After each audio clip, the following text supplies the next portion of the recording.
Hello বন্ধুরা, তোমাদের সবাইকে ওয়েলকাম আমার নতুন একটি ব্লগ ভিডিওতে। তো আজকে আমরা যাচ্ছি নৈহাটি বড়মার মন্দিরে। তো সবাই বলে বড়মার মন্দিরে যাওয়াটা মুখের কথা না, মানে প্ল্যান করলেও যাওয়া যায় না, আবার দেখা যাচ্ছে হঠাৎ করেই চলে যাওয়া যায়। তো সেই রকমই আমাদের আজকে হয়েছে, কোনো প্ল্যান ছিল না। সকালে উঠে বৌদি, মানে আমার ছোটো বৌদি ফোন করলো যে আমরা নৈহাটিতে যাচ্ছি বড়মায়ের মন্দিরে। তো সেই মতো আমি দেখো, কিট্টুর ঠাম্মি, আমি, কিট্টু আর দাদা সবাই মিলে বেরিয়ে পড়েছি। তো খুব এক্সাইটেড, কারণ আমি কখনো যাইনি বড়মার মন্দিরে। তো শুনেছি নাকি খুবই জাগ্রত মন্দির, তো যাওয়ার সুযোগ হয়নি। তো আমরা পৌঁছে গেছি, দেখতেই পাচ্ছ প্রচণ্ড লাইন পড়েছে, প্রচণ্ড লাইন। তবে সবাই বলা বলি করছিল যে আজকের ভিড়টা কম, কিন্তু আমার অনেক ভিড় মনে হয়েছে। তবে এর থেকেও নাকি বেশি ভিড় হয়।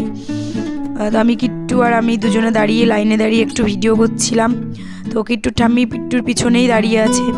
তো কিট্টু সত্যি কথা বলতে জানো তো, ও সকালে খেয়েছে আর পরে ও খেয়েছে 2টোর সময়, এই পর্যন্ত ও না খেয়েই ছিল। আর এদিকে আমার ছোটো বৌদি মানত করেছিল কিছু একটা, তো তার মানত পূর্ণ হয়েছে বলে দণ্ডি কেটে ঠাকুরের কাছে পুজো দিতে যাচ্ছে। আর এখানে পাশেই গঙ্গার ঘাট আছে, ওখান থেকে স্নান করে উঠে তারপরে দণ্ডি কাটতে কাটতে ঠাকুর মন্দিরে যেতে হয়। আর সামনে আমার দাদা ওই আমের পল্লব দিয়ে গঙ্গার জল ছেটাতে ছেটাতে যাচ্ছে, এটাই করতে হয়। তো সেই মতোই আর কি ওরা পুজো দিতে যাচ্ছে। আমরা লাইনে দাঁড়িয়ে আছি, কারণ দণ্ডি যে কাটে তাদেরকে আগেই দিয়ে দেওয়া হয়।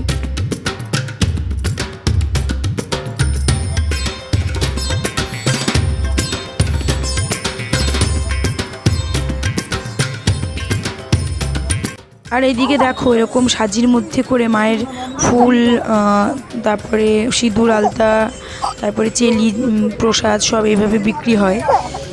এইভাবেই ঠাকুরকে বাটা সাজিয়ে দেওয়া হয়। আর এদিকে দেখো ঠাকুরের অজস্র সুন্দর সুন্দর, খুব সুন্দর সুন্দর ছবি বিক্রি হয়। পাশেই রাস্তার দুধার দিয়ে মায়ের জিনিসপত্র দিয়ে ভর্তি, তো যে যেরকম পারছে কিনছে। আর বাটার এখানেও রয়েছে, বাটার জিনিসপত্রগুলোও রয়েছে। তো শেষ পর্যন্ত আমরা মন্দিরের ভেতরটায় প্রবেশ করেছি। ভেতরেও প্রচণ্ড লাইন, যেমন ওই প্যান্ডেলে মণ্ডপে থাকে না, বাঁশ দিয়ে দিয়ে এরকম ঘুরিয়ে ঘুরিয়ে লাইন, সেরকম 4-5টা করে লাইন আছে।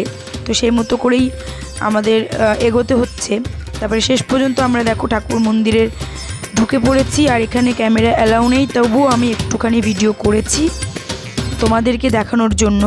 মন্দিরটা খুবই অপূর্ব, ঠাকুরটা খুবই, মানে এত সুন্দর, দেখেই তোমাদের মনটা ভরে যাবে, এরকম সুন্দর মোহময় ঠাকুর।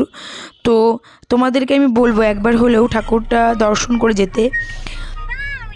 তো এরপরে আমাদের সব কিছু কমপ্লিট হয়ে যাওয়ার পরে আমরা বাইরে চলে এসেছি, এবার বাড়ির পথের উদ্দেশ্যে যাচ্ছি।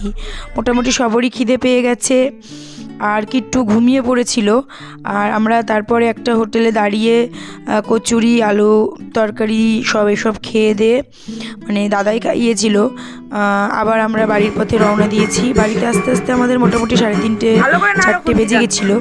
এরপরেই দেখো আমরা চলে এসেছিলাম আমাদের কাকা বাড়িতে, মানে ঠাকুমা বাড়িতে। আজকে ছিল কালী পুজো, অগ্রহায়ণ মাসের শেষ মঙ্গলবারে প্রত্যেক বছরই আমাদের এই বাড়িতে কালী পুজো হয়ে থাকে।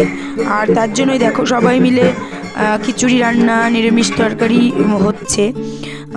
এই বছর আমাদের একটা দুর্ঘটনার জন্য আমাদের অনুষ্ঠানটা খুব সীমিত রাখা হয়েছে, তবুও পুজোটা তো করতেই হয়, তাই পুজো করা হচ্ছে। তো দেখো আমাদের ঠাকুরটাকে তোমরা দর্শন করো।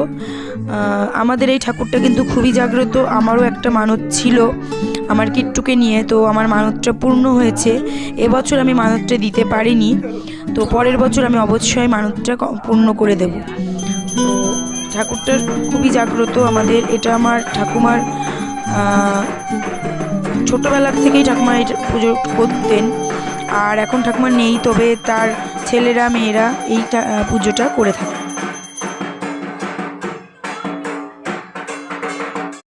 দাদা, খিচুড়িটা কেমন হয়েছে খেতে? ওয়াও, অসাধারণ অসাধারণ। থ্যাংক ইউ, একদম থ্যাংক ইউ, থ্যাংক ইউ।